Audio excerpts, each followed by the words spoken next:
Hello friends, I'm going to talk about Star Wars today, and I would first of all like to apologize for all the lagginess, that means lag apparently, in the video because I don't have video editing software because I don't have a Mac, so I can't really edit videos yet, and also I'm a graduate student so I don't have time. I just post these because I want to vlog. But we're going to talk about Star Wars!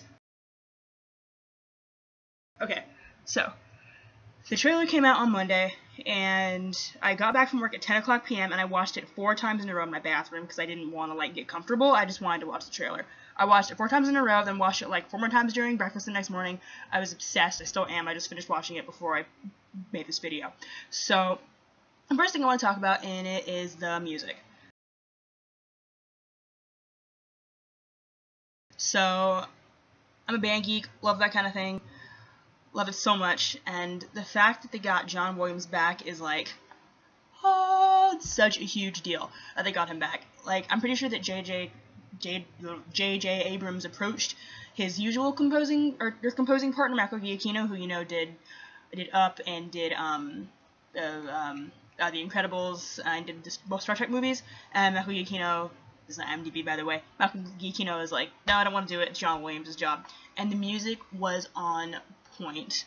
One of my favorite themes, no, maybe not one of my favorite themes, my favorite theme, after the Force theme, because that's everybody's favorite, is Han and Leia's theme, and I'm going to sing it embarrassingly, da da da da da da, that one. It's so pretty, and the way they played it during an action scene, when the Falcon was being chased by some TIE fighters through a graveyard of ships, beautiful. I was like, oh my god, that hit me in the soul. I think I almost started crying a little bit.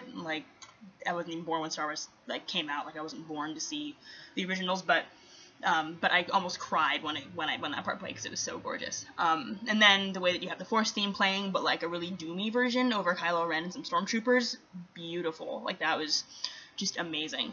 But I have to say that I am disappointed that it didn't end with with how the titles usually start, which is the Star Wars logo, just zooming up on screen, and then the opening fanfare of the theme playing, it ended with a little subtler kind of version of the main theme, of a very light da da da da da da da. That was a bad note, but it ended with that, and I was like, okay, that's fair. And so, what else did I like about it? We're going to talk about some characters now. So, as far as characters go, I loved seeing the characters in more depth. Someone somewhere someone on some site review put it perfectly, he tells you so much more about the story while telling you nothing about the story. We get to hear Finn talk. We get to hear Rey talk, and she's British like she is in real life. Her name is Daisy Ridley, by the way. Keep that in mind, because she's kind of going to be the new Star Wars princess. I mean that not in a gendered way, in a really cool way. But we got to see more of Daisy Ridley as Rey, and John Boyega as Finn, which I thought was really cool.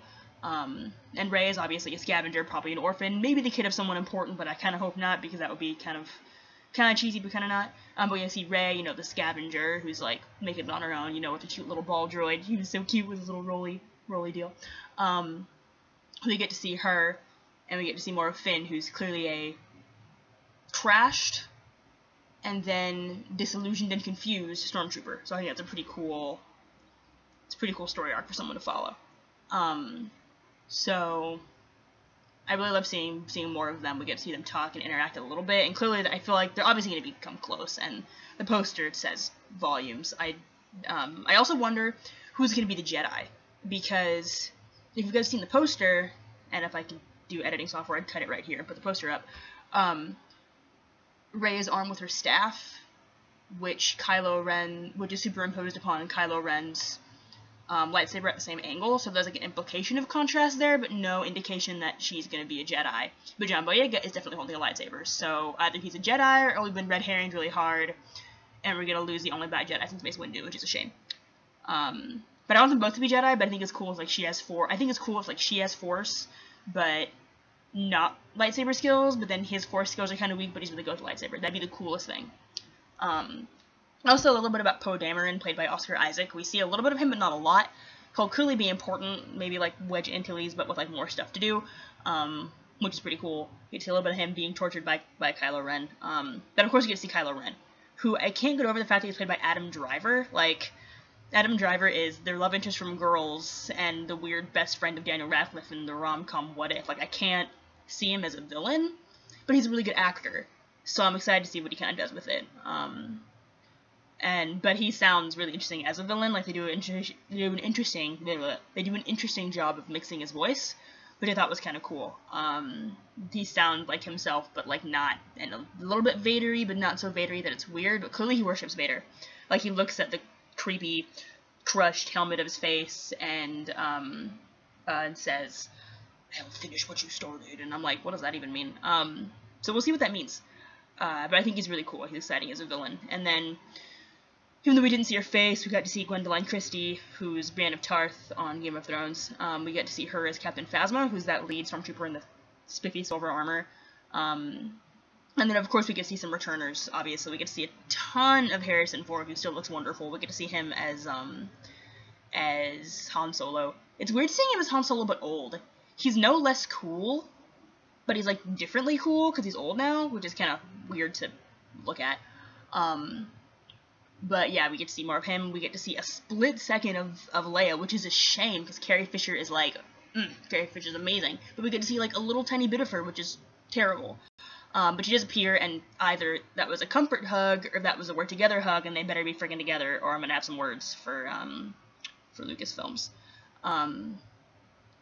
People also speculate that Rey is their kid, and I want that to be the case, but I also don't want it to be, because if she meets Han Solo immediately, they can't hold that from the audience, as long as they held the obvious but not obvious connection of Luke and Leia being siblings. Like they can't make that parallel. It won't work, because they'll meet so early on and be so involved with each other, and, I kind of want her to be their kid, but also, like, I'm not gonna want to go through 2 movies knowing that, but then they don't know that. That's gonna be, like, unbearable. But yeah, that's happening. And we didn't get to see any of Luke, and he's not on the poster either. The cool new official poster they released, he's not on that poster. So I hope we get to see more of him, but he might just be, like, Yoda-esque, except that Rey and Finn meet him at, like, the very end of the movie instead of the beginning of episode 8. Or sorry, episode 8. But they meet him at the end of this one, episode 7. That'd be pretty cool. But that might be why he was only in there in the teaser for a clip, and then in the official trailer for, like, 0 minutes and 0 seconds. But I think he'll appear, because they can't hint at him with R2 and not include him. And R2 and C-3PO are in the poster, so they'll appear as well. But I'm getting off track. This is not about the the trailer anymore. So more about the trailer. Yeah, that was my notes down there. Written on a napkin because I'm classy. The other thing is the use of CGI. So, to my knowledge, from what I looked up about the movie, they went through quite a bit of care to make sure that it was the same used future, those are Lucas's words, used future as the other movies. So, but the weird thing is that it isn't, they use quite a few miniatures, again, this is from IMDb, they use quite a few miniatures and models and stuff like that, and like sets, but it still looks CGI in a lot of places, which doesn't make the used future look bad, it just doesn't look as nerdy, niche, realistic as the original movies. So it's going to be kind of hard to get used to. But I think that they're going to use CGI well. They're going to use it for environments or to augment things, not just to add stuff like they did in the last Hobbit movie, which is very contentious? Yes, that's a word. So I won't talk about that, but I hope that they use CGI smartly. So far it looks good, and it looks like it belongs in that movie, but not in Star Wars. Again, because we're so used to Star Wars being, like, the prequel trilogy that everyone craps on. I'll do a video about the fact that I like the prequel trilogy eventually. But it makes it look like that, and not as much like the originals that we know. And they're trying to merge the two, which may or may not work. We'll see. But the environments look great, from what we could see of them. There weren't that many. But we might have seen some planets that we recognize, or they might just make them up. Like, we saw a snow planet, maybe Hoth. We saw a wooded planet with, in one of the quick montage scenes in the back half of the trailer with John Boyega, like we saw a planet that might be Endor. We're definitely on Tatooine or a similar planet. Kind of hope it's not Tatooine, though. It probably is, but I hope it's not, because, like, of course there's a new Chosen One from Tatooine. What a shock. But we're seeing planets that we know, so that's nice. Because branching out might alienate people. I don't know. But yeah, it's gonna be really good. What else do I like about the trailer?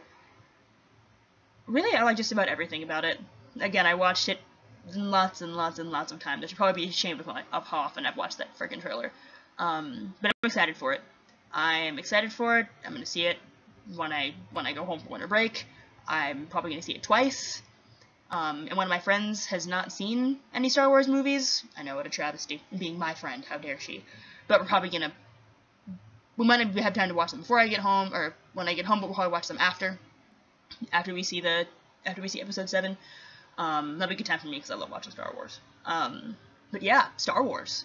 Not that I have any real commenters, but if anybody has thoughts on the trailer that I've spurred by mine, or spurred by their own thoughts, then please leave them down there. But there, that's me. A vlog from Kelso.